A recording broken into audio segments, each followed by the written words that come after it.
एक विद्वान ऐसा भी, लक्ष्मी रूठे तो रूठ जाए पर सरस्वती ना रूठ जाए। ऐसे हैं कवि भागचंद्र जी। ऐतिहासिक पौराणिक धर्म नगरी चंदेरी के समीप ईशागढ़ नाम की नगरी है, जहाँ पर भैया भागचंद जैन नाम के विद्वान महापुरुष हुए हैं, जिन्होंने श्री महावीर अष्टक स्तोत्र की रचना के साथ साथ अनेक वैराग्यमय प्रसंग भजन लिखे हैं। कहते हैं कि लक्ष्मी और सरस्वती का एक साथ होना संसार में दुर्लभ होता है। बस इसी प्रकार भैया भागचंद जी के पास विद्या तो थी, पर लक्ष्मी का उतना ही अभाव था। परिस्थिति ऐसी बनी कि जीवन यापन के लिए उनको राजस्थान प्रांत के जयपुर शहर जाना पड़ा। 2 दिन तक पैदल चलना पड़ा, तब कहीं जाकर जयपुर पहुंचे। सुबह चल पड़े मजदूरी करने।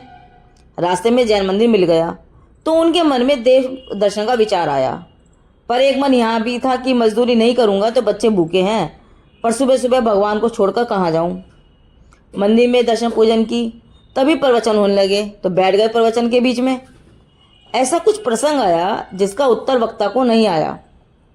इनको आता था, सो इन्होंने धीरे से सिर नीचा करके समाधान कर दिया। तो वहाँ के सभी श्रोतागण देखने लगे, कौन है, कहाँ से आए हैं। जब प्रवचन समाप्त हुआ तो उठकर जाने लगे तो लोगों ने कहा, आप कहाँ से हैं, कोई भजन सुनाओ। तो उन्होंने भजन सुना दिया तो लोगों ने कहा, यह तो भागचंद जी का भजन है, वह महापुरुष आपको कहाँ मिले। अब क्या कहते बताते तो लोग खातिरदारी में लगते, तो धीरे से सर झुका लिया।